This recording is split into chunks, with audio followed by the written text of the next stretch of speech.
The council room aboard the Galactic Union glowed with a cold, artificial light as representatives from 20 species gathered in a semicircle, all focused on the center of the room. Standing alone at the front was Earth's ambassador, Commander Alara Vox.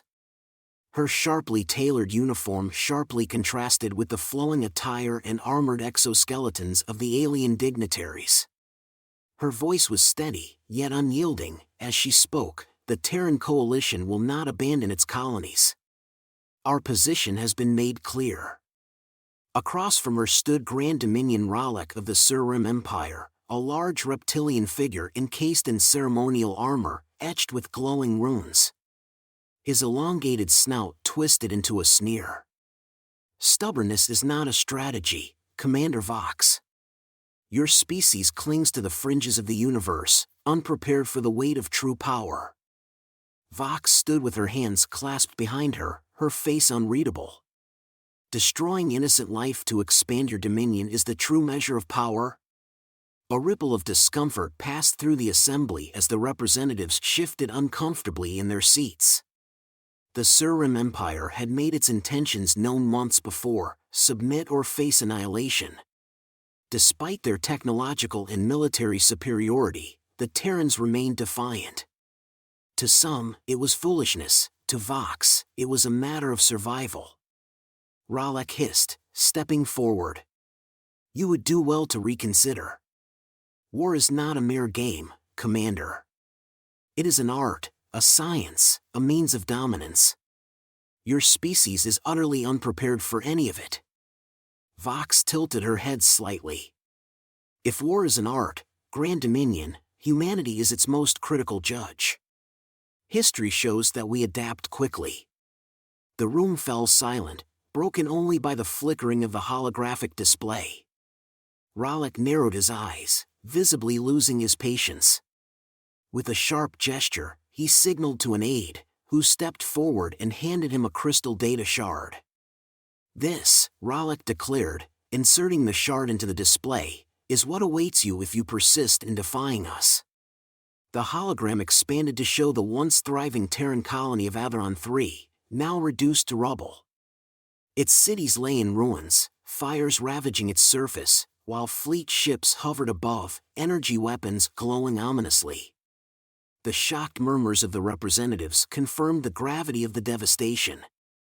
Vox's jaw tightened, but she showed no other emotion. Her voice was calm but resolute as it cut through the silence. You've made your choice, Grand Dominion. Now you'll see what happens when humanity makes ours. With that, she turned and left the council room, her boots echoing on the polished floor. Hours later, Vox stood aboard the Aegis, the flagship of the Terran Coalition fleet, gazing out at the stars. The pressure of the Coalition's ultimatum weighed heavily on her, but it did not show. Behind her, Admiral Kale Duran approached, his presence signaled by the soft hum of the automatic doors. You know they'll come at us with everything they have, Duran said, his deep voice tinged with both resignation and resolve. Vox did not turn toward him. They already have, Kale, she replied. Atheron 3 was meant to break us, to make us bow to their will. But they forgot something vital. And what's that? Duran asked. Finally, Vox turned to face him, her sharp, green eyes burning with fire beneath her composed exterior. Humanity doesn't break. We adapt. We endure. And when forced to the edge, we strike back harder than they expect. Duran smiled faintly, nodding in agreement. Damn right. The Terran War Council convened shortly afterward. Duran presided over the meeting, joined by Dr. Aiden Patel, a quiet man with a sharp mind, his wire-framed glasses reflecting the light. Holographic schematics of advanced warships and untested technologies hovered above the central table. Our immediate challenge, Patel began, gesturing at the display, is the imbalance. The Coalition has us outgunned and outnumbered, but we have something they don't expect: innovation. Duran crossed his arms. Innovation won't win this, Doctor. We need strategy. Every skirmish must count. Every move should destabilize them. Vox spoke up, her voice firm. Ralek and his allies believe this war will be swift. We must show them otherwise. We don't fight on their terms. We fight on ours, through hit-and-run tactics, sabotage, misinformation. We turn their strength into their weakness. The room filled with a sense of purpose. Plans were laid, contingencies discussed. Humanity had no illusions about an easy victory, but neither did they fear the challenge ahead. As the meeting adjourned, Vox lingered behind, her gaze fixed on the swirling holographic map of the galaxy. Patel paused in the doorway. "Do you think we can win?" he asked quietly. She didn't look at him, her voice steady. "We don't have to win, Aiden. We just have to make them lose." With that, the Aegis quietly readied itself for war. Far away, the coalition fleets were mobilizing, unaware that the prey they thought cornered was about to teach them a lesson in survival. The Aegis drifted in space like a silent sentinel, its sleek hull dotted with scars from past battles. In the ship's command center, Admiral Duran stood at the head of the strategy table, his eyes scanning the glowing tactical map around him. A small group of senior officers awaited his orders. "Ralek thinks he's already won," Duran said, his voice cutting through the tension. "That's his first mistake." "Let's make sure it's his last," one officer replied. The holographic map displayed humanity's dire position. Coalition fleets outnumbered theirs 5-1, with numerous systems already blockaded. But Duran's expression was anything but defeated. "We can't fight them head-on," he said, "so we won't. We'll hit them where they're vulnerable. Every strike counts, and we'll show them that humanity doesn't just roll over and die." Commander Alara Vox leaned forward, her voice sharp. "We've identified several key supply lines in coalition territories. They depend on centralized logistics. If we disrupt those, they'll have to stretch their forces thin." Duran nodded. "Exactly. This war is not about brute force, it's about precision. We strike fast, disappear faster, and make them bleed for every inch." At the far end of the room, Dr. Patel shifted in his chair. "Admiral, if I may," he said. Duran gestured for him to continue. "We've completed the initial tests on Project Chimera," Patel explained. "The prototype ships are equipped with hybrid systems, alien cloaking technology integrated with our weaponry. They're not perfect, but they could give us the edge we need." Duran's face flickered with approval. "You've been holding out on us, Doctor."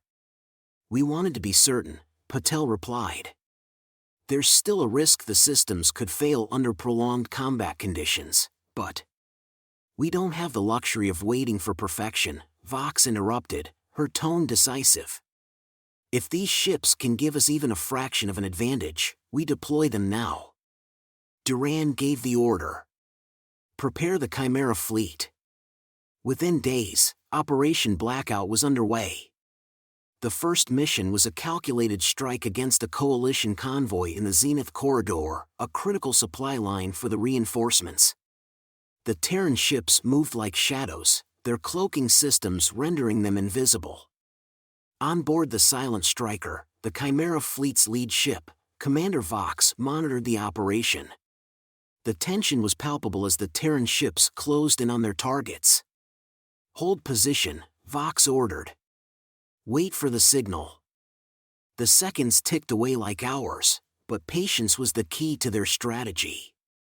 When the countdown reached 0, the Terran fleet struck. The Chimera ships decloaked in a synchronized burst, their hybrid weapons tearing through the coalition freighters before the enemy warships could react. Explosions erupted in silence, scattering debris into the void. Coalition reinforcements scrambled, but the Terran ships vanished as quickly as they had arrived, slipping back into the darkness. Back aboard the Aegis, Admiral Duran reviewed the mission report with satisfaction. "They didn't even know what hit them," he said. This is how we win, not through strength, but with precision. Meanwhile, cracks began to form within the coalition. In the War Council of the Surrim Empire, dissent simmered. Minor species coerced into the coalition by Surrim dominance began questioning the cost of their allegiance.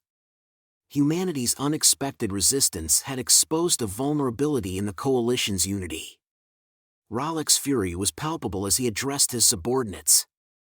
"How does a primitive species strike at the heart of our supply lines?" he roared. "What excuse do you have for this failure?" None dared to answer. But beneath his rage lay a growing unease. Humanity was proving to be far more resourceful than he had anticipated. On the Terran side, the war effort intensified. Dr. Patel's team worked tirelessly to refine the Chimera fleet systems, while Admiral Duran coordinated the next phase of their strategy. Every decision carried immense weight. In a rare moment of reprieve, Vox joined Patel in the research lab aboard the Aegis. The room was cluttered with holographic blueprints and diagnostic screens. "You look like you haven't slept in days," Vox remarked. Patel glanced up, his face weary. "I'll sleep when this is over. Until then, there's too much to do." Vox studied him for a moment. "Your work is saving lives out there. Don't forget that." Patel smiled faintly. "And your tactics are making sure I have time to keep doing it." As the Terran fleet prepared for its next move, humanity's resolve solidified. The coalition was learning that their opponent was not the weak, overmatched species they had assumed. Humanity was proving itself a force of ingenuity, resilience, and determination, willing to fight tooth and nail for survival. And as the Aegis powered up its engines, heading into the unknown, one truth became undeniable: the storm was only just beginning. The coalition armada loomed over Earth, a dark omen. Hundreds of ships formed an impenetrable wall, their hulls glinting with the light of distant stars. At the heart of this war machine floated the Dominion's Hand, the flagship of the Surrim Empire, a monolithic vessel bristling with weaponry. Inside its war chamber, Grand Dominion Rollick gazed down at the planet below, satisfaction in his cold expression. "It ends here," Rollick declared. "No more raids, no more defiance. Humanity will kneel or burn." But Rollick's arrogance blinded him to the trap set high above Earth's atmosphere. The Terran fleet lay in wait, silent and hidden.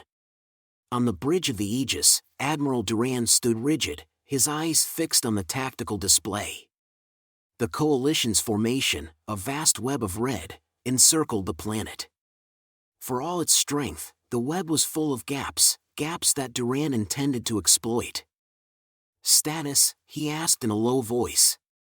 "Orbital defense systems are primed," Vox responded. "Dr. Patel's network is synchronized. The Chimera units are in position." Duran nodded. "This is humanity's last stand. Every move counts." On Earth's surface, the cities had transformed into fortresses. Defensive grids activated, and civilian shelters hummed with power. Dr. Patel paced in the planetary defense hub. "Status on AI integration?" he asked. "Stable," replied his assistant. "The fleet can go autonomous at your command." Patel hesitated. His AI systems were untested at this scale. But hesitation could cost them everything. "Send the signal," he ordered. Across Earth's orbit, dormant drones and satellites sprang to life. The coalition systems flickered and failed as Patel's AI infiltrated their networks, causing their comms and targeting systems to falter. Chaos erupted aboard the Dominion's Hand. "What's happening?" Rollick bellowed. "Their AI is overriding our systems," a young officer stammered. "We're losing control." At Duran's command, the Terran fleet struck. The Chimera warships decloaked with surgical precision, emerging behind the coalition's rear lines.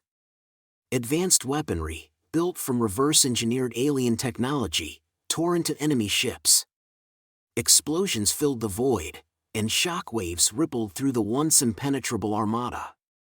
"Focus fire on their carriers," Vox ordered sharply. Without their fighter support, they're exposed.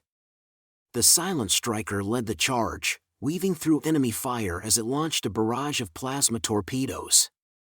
Coalition warships scrambled to retaliate, but the AI disruptions and relentless Terran assault shattered their coordination. Back on the Aegis, Duran watched as the Coalition's web began to break apart. "They're splitting their forces," he observed. "Exactly what we wanted," Vox replied.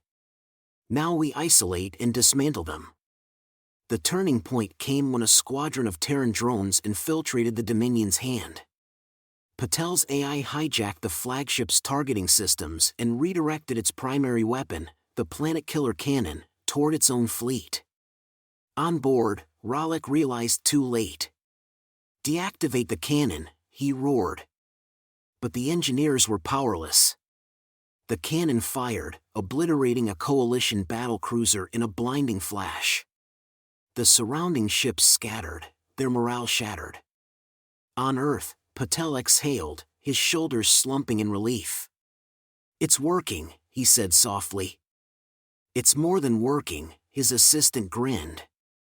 "They're falling apart." As the battle raged, Vox led a daring boarding mission onto the Dominion's hand. Her strike team cut through Surrim soldiers with ruthless precision, carving a path to the bridge. When they breached the war chamber, they found Ralek standing defiant. "You think this changes anything?" he hissed. "You may win this battle, but you cannot win this war." Vox leveled her weapon at him, her voice icy. "We just did." With a single shot, she ended the reign of the Grand Dominion. The battle ended with a series of explosions as the Dominion's hand crumbled under its own failing systems. Coalition forces retreated, their once mighty armada reduced to wreckage. Back on the Aegis, Duran stood in silence as the tactical map cleared, the last of the red dots fading away. A cheer erupted from the bridge crew, but Duran didn't smile. "This was just a battle," he murmured to Vox, who had returned from the boarding mission. "And it's one they'll never forget," she replied. The victory marked a turning point, not just for humanity, but for the entire galaxy. The Coalition's aura of invincibility had been shattered. Their grip on power had weakened. Humanity had proven that survival wasn't just about strength, it was about will. As Earth's defenses powered down and the fleets regrouped, Duran, Vox, and Patel met in the quiet of the command room. "What now?" Patel asked, exhaustion clear in his voice. Duran's response was firm. "Now, we make sure they never try this again." Vox nodded, a faint smile playing on her lips. "Let's remind the galaxy what happens when you underestimate humanity." The storm had passed, but its echoes would shape the stars for generations to come.